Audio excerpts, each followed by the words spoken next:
Welcome to Whispers of Ink.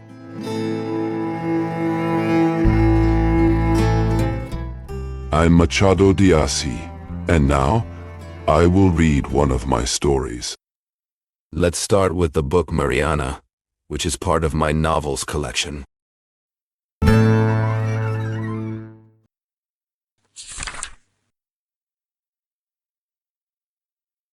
Chapter 1. Evaristo stood on the wide street near Largo da Carioca, saying goodbye to an old friend. As they parted, the man reminded him of someone he hadn't thought about in years. Whatever became of Mariana? He asked himself.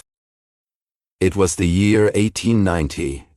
Evaristo had just returned to Rio de Janeiro, after 18 years away.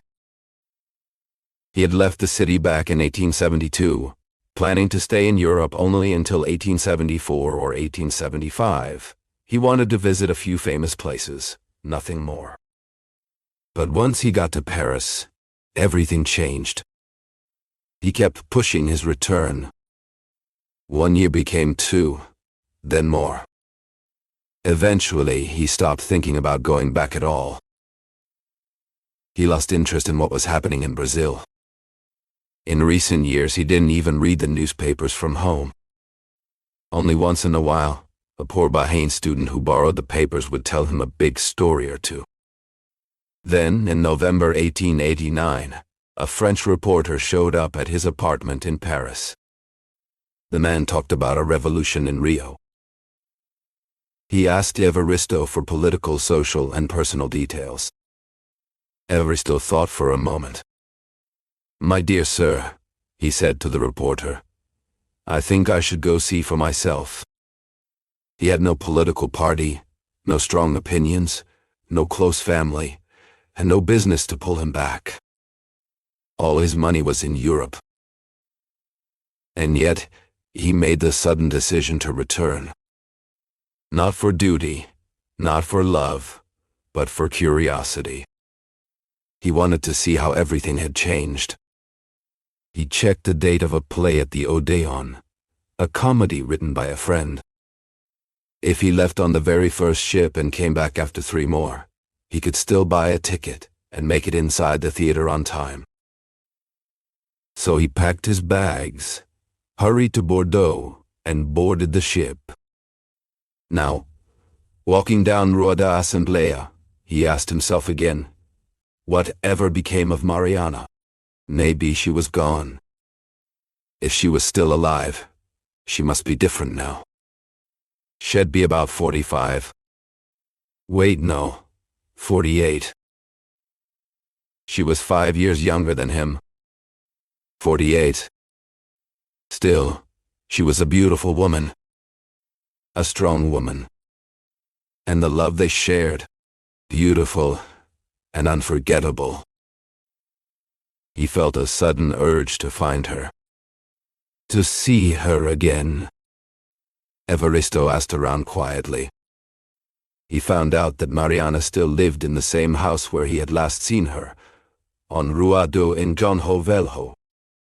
But she hadn't been seen in months. Her husband was very sick, close to death, people said. She must be falling apart too, Evaristo told the man who gave him the news. No way, the man replied. The last time I saw her, she looked fresh and full of life. You wouldn't guess she's over 40. Then he added, you didn't know what?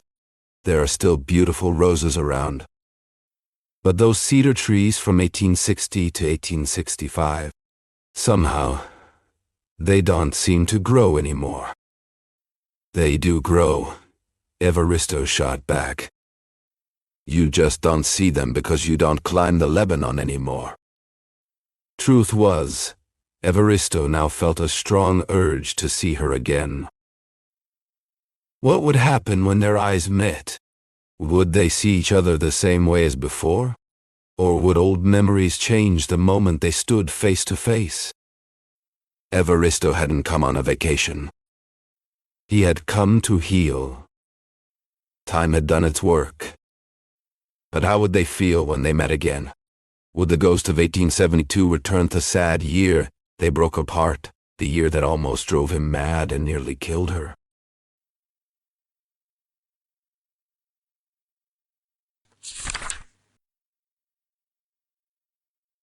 Chapter 2.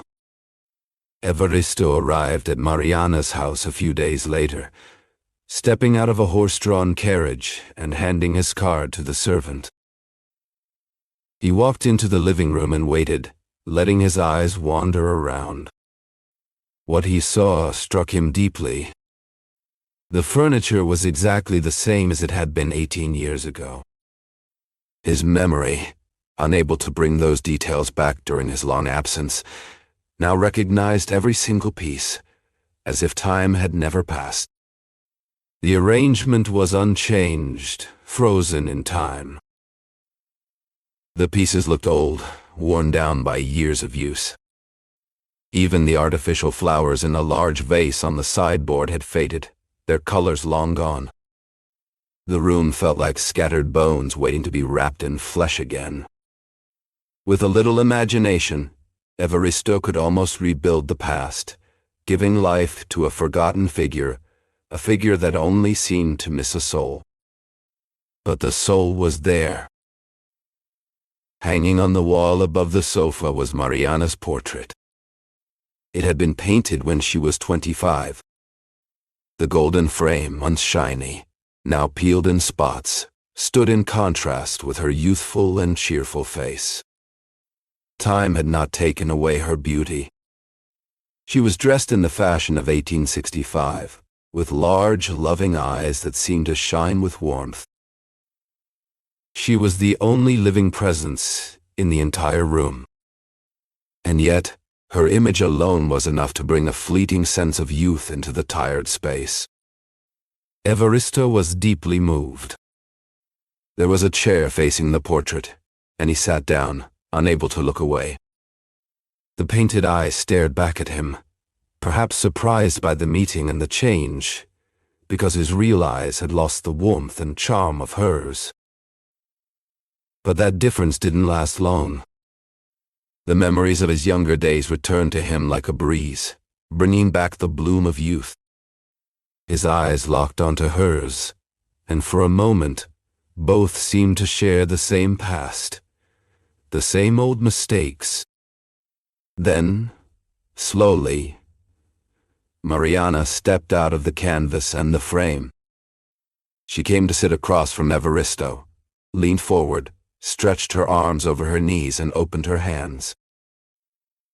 Evaristo placed his hands in hers, and together the four hands met warmly, as if greeting each other after a long farewell. Evaristo and Mariana sat together, but no one asked about the past because there was no past between them. They only had the present. Time had stopped. Each moment felt frozen, perfectly placed, as if they had rehearsed them the night before for this one endless performance. Every clock in the city, and even in the world, had quietly broken its own hands, and all the clockmakers had given up their trade. Goodbye, old Lake of Lamartine. Evaristo and Mariana had anchored in the ocean of time. Then came the sweetest words ever spoken by any man or woman. Words burning with passion, words never spoken out loud, wild words, trembling words, jealous words, and words asking for forgiveness. "Are you well?" she asked. "I'm fine. And you?" "I would die for you. I've been waiting here for an hour, anxious, almost crying. But look at me now, I'm smiling and happy. All because the best man in the world just walked into this room. Why were you so late?" "I had 2 delays on the way. The second one was much longer than the first." "If you really loved me," she said with a laugh, "you'd have spent 2 minutes on both and been here 3/4 of an hour ago." "Why are you smiling?" "The second delay was your husband." Mariana shivered. It happened close by, Evaristo explained.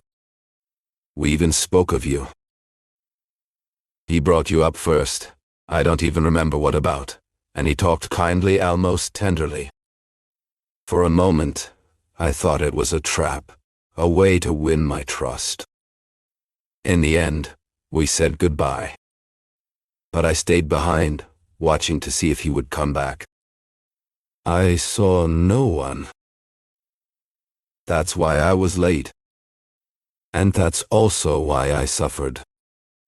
Please don't bring up your silly suspicions again, Mariana interrupted with a smile, just like before, like an actress on a screen. What do you want me to do? Xavier's my husband. I won't send him away, punish him, or kill him, just because we love each other. I'm not saying you should kill him. But you do love him, Mariana. I love only you, she replied, avoiding a direct denial because it felt too harsh. I love only you. Evaristo thought the same thing, but he did not want her to speak in soft, roundabout ways. He needed a blunt, direct numero. You still love him, he said again. Mariana paused for a moment. Why do you want to stir up my soul and my past? She asked. For us, the world began 4 months ago, and it will never end unless you grow tired of me.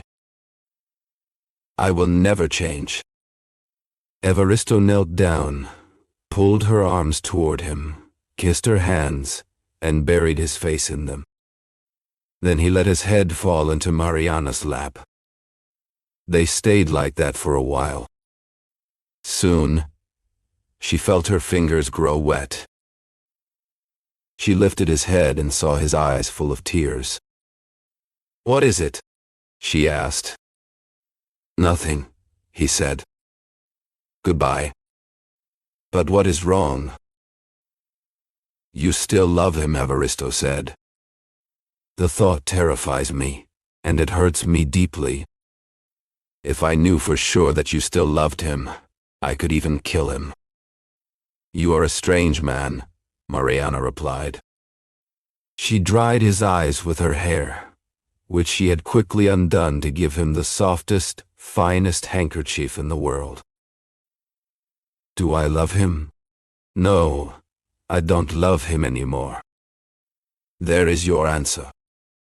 But now you must let me tell you everything, because I don't believe in half-truths or secrets held back. Evaristo shivered again, but his curiosity burned so fiercely in his chest that he forgot his fear. He simply waited and listened. Resting his arms on her knees, he heard her story, which was brief. Mariana told him about the marriage, her father's refusal, her mother's sadness, and how she and Xavier had held on for 10 months. She had been less patient than he, because her love had grown so strong it gave her the courage to take extreme steps. How many tears had she shed for him? How many curses had risen from her heart against her parents? Yet she had swallowed them all, afraid of God and unwilling to let such words like weapons of sin condemn her worse than hell could. She feared losing Xavier forever more than any punishment. Evaristo had been in love with Mariana for a long time, but he only dared to show his feelings after her marriage. By then, the fire of youth had cooled down a bit, and the couple had already been married for 7 years. Their passion didn't fade right away. It lasted through the early days of their life together. When peace finally came, it brought with it a quiet kind of respect. Their hearts still beat in harmony, and the memories of their early struggles were bittersweet. For a while, happiness even sat by their door like a guard, watching over them. But that happiness didn't stay for long. It left quietly, not replaced by sadness or regret, but by something duller indifference. It was like a pale shadow, barely moving, never smiling, and forgetting everything. It was around this time that Evaristo appeared in her life. He didn't steal her from someone else's love, which made things easier. In fact, it meant he had nothing to do with her past, a past full of secrets that could have brought guilt. Guilt? He asked, interrupting. You might think I feel guilty, she said, but I don't and I never will. Thank you, Evaristo replied after a pause. I appreciate your honesty. I won't bring it up again. The important thing is you don't love him anymore. How beautiful you are when you say these things, and when you speak of our future. Yes, she whispered. It's over. Now I'm here. Love me. I love only you, my dear, she said. Only me? He asked again. Swear it once more. I swear, she said, leaning in to kiss his eyes. By these eyes, she whispered. Then she kissed his lips. By these lips, she murmured. By my life and yours. Evaristo repeated the same words, sealing each one with a kiss. After that, he sat back across from her, just as he had before. She stood up, walked to him, and knelt at his feet, resting her arms on his knees. Her hair fell softly around her face, framing it so perfectly that he thought no artist could ever capture her beauty and share it with the world.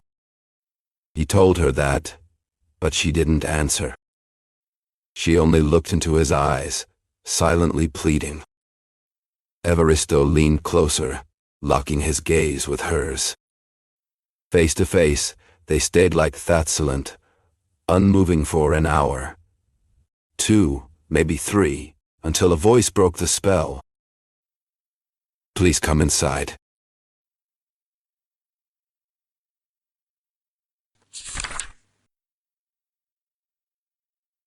Chapter 3.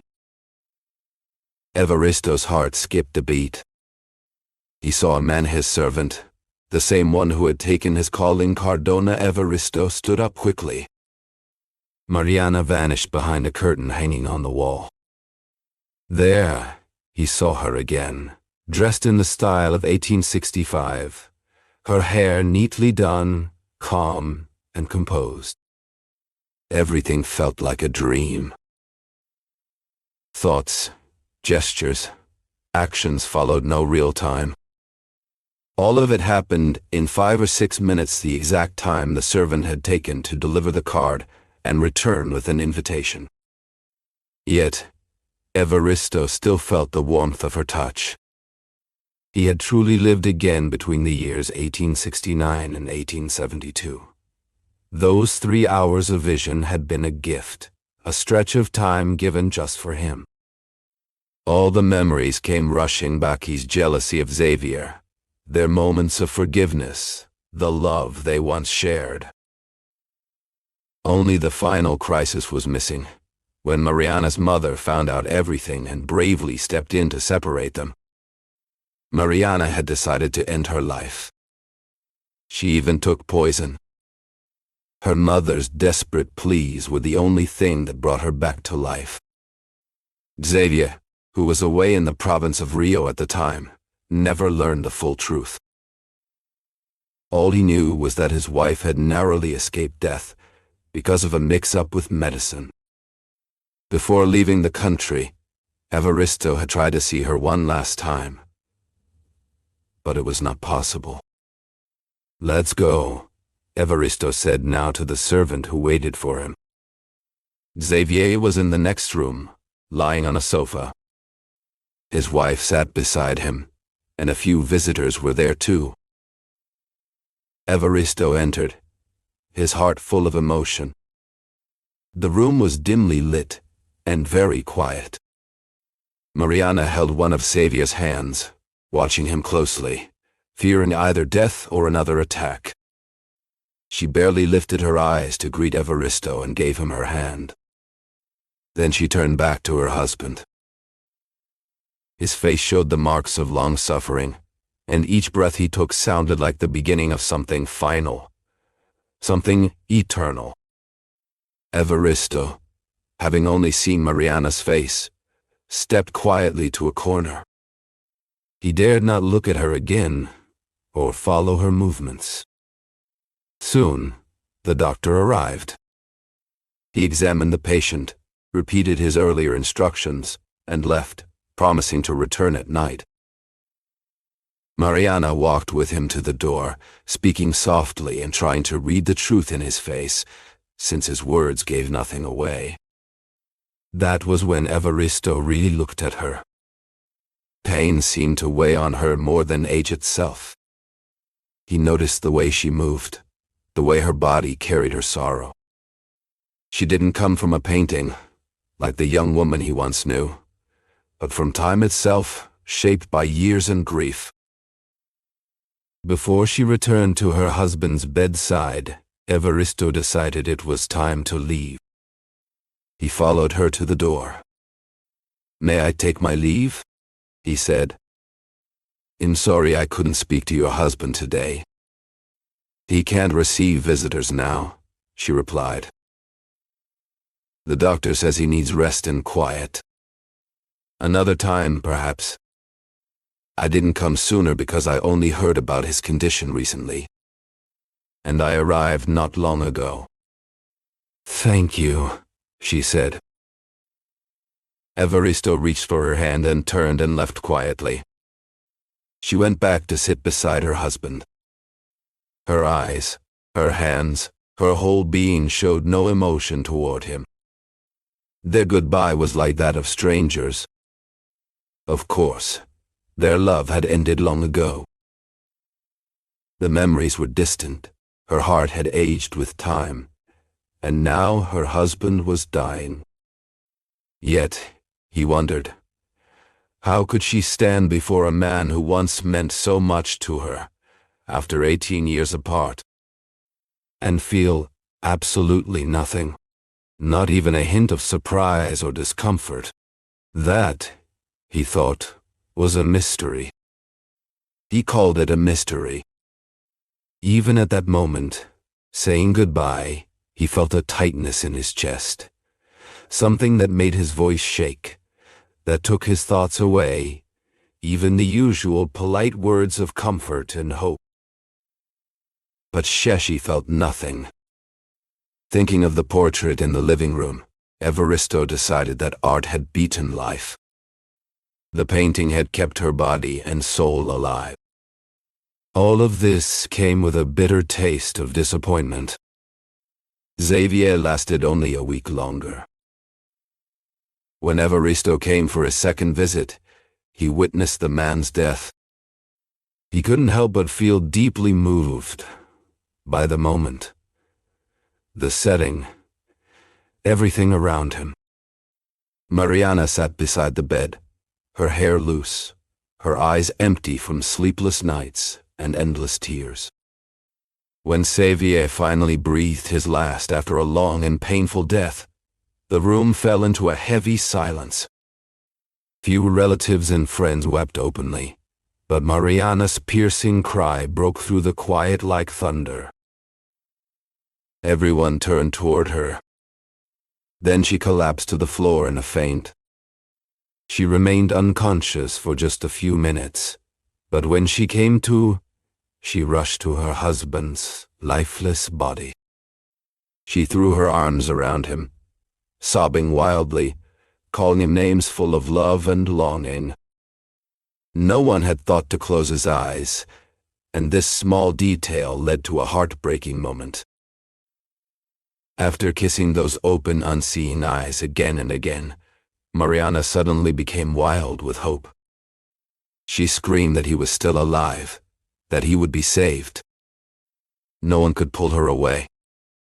She pushed everyone back, shouting that they were trying to take her husband from her. Another wave of pain overwhelmed her, and she collapsed once more, People scrambled to carry her quickly to another room.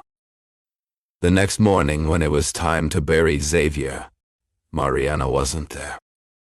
Despite begging to see him one last time, she simply didn't have the strength anymore. Evaristo went to the funeral alone. As he walked behind the hearse, he felt dazed, unable to believe where he was or why he was doing it. At the cemetery, he spoke to one of Xavier's relatives. "I saw how much she suffered," said Evaristo. "It was terrible." "Oh yes," the relative replied. "They truly loved each other. They married for love. I wasn't even here for their wedding. He only arrived in Rio de Janeiro years later, in 1874. But by then, they were still as close as newlyweds. I've watched their lives unfold together ever since. They lived only for each other. I don't know if she'll survive this loss for long." 1874, Evaristo repeated to himself. 2 years after the wedding, Mariana also missed the Mass on the 7th day after Xavier's death. A family member again, the same one from the cemetery, attended in her place. Evaristo learned from him that Mariana was too weak to face such a sad occasion. He waited a few days before paying her a visit to offer his condolences. But when he sent in his card, he received word that she was not seeing anyone. Evaristo went to São Paulo and came back 5 or 6 weeks later. Then he got ready to leave the country. Before he left, he thought about visiting Mariana one last time, enough just to be polite. But because he wanted to carry her image with him, even if it was faded, as a memory of the love he had felt for 4 years, he didn't find her at home. He left angry, upset with himself. He thought his visit had been silly and in bad taste. A short distance away, he saw a lady in black leaving the Church of the Holy Spirit. She looked like Mariana. It was Mariana. She was walking alone. As she passed his carriage, she looked at him, pretended not to recognize him, and kept walking. Evaristo's greeting went unanswered. He wanted to tell the driver to stop so he could get out and speak to her, even if just for a minute, even if just to say goodbye. But he hesitated. By the time he made up his mind, they had already passed the church, and Mariana was far ahead. Still, he got out and started walking back, but after a few steps, he changed his mind. Maybe it was pride, or maybe it was hurt, but he returned to the carriage and left without saying another word. She was sincere 3 times, he said to himself after thinking about it for a few minutes. Less than a month later, he was in Paris. He hadn't forgotten his friend's play, and he had promised to attend its first performance at the Odeon Theatre. He went to find out how it went. Unfortunately, it had failed completely. "Theater is like that," Evaristo told the playwright, trying to comfort him. "Some plays fail. Others stay in the theater's collection for years."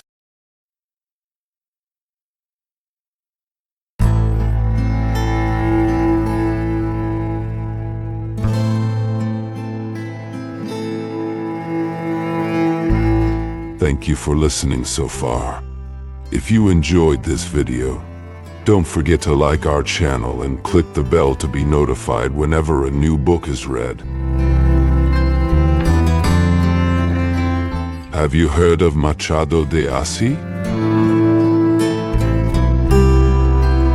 Machado de Assis, born in Rio de Janeiro in 1839, is considered one of the greatest writers in Brazilian literature and a master of psychological realism.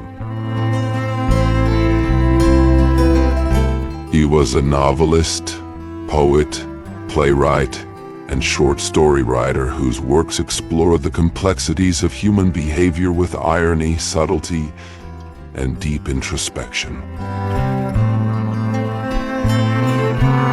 Among his most famous novels are Dom Casmurro, which questions truth and memory, and the posthumous memoirs of Brás Cubas, a satirical narrative told by a deceased man. Machado's literature often reflects the contradictions of Brazilian society, addressing issues like race, class, power, and identity in a sophisticated yet accessible style. Despite being born into poverty and facing racial prejudice, Machado de Assis rose to become the president of the Brazilian Academy of Letters and a symbol of literary excellence. His sharp wit and profound observations about society and the human soul make his works timeless and universally relevant. Today, he is recognized not only as a Brazilian icon, but also as a world-class author whose legacy continues to influence generations of writers and thinkers. Machado de Assis shows us that literature can be both elegant and critical, intimate and universal, humorous and profound. His stories remain as powerful and thought-provoking today as they were more than a century ago. Machado is a treasure of world literature, and through his voice, we discover the infinite layers of the human experience.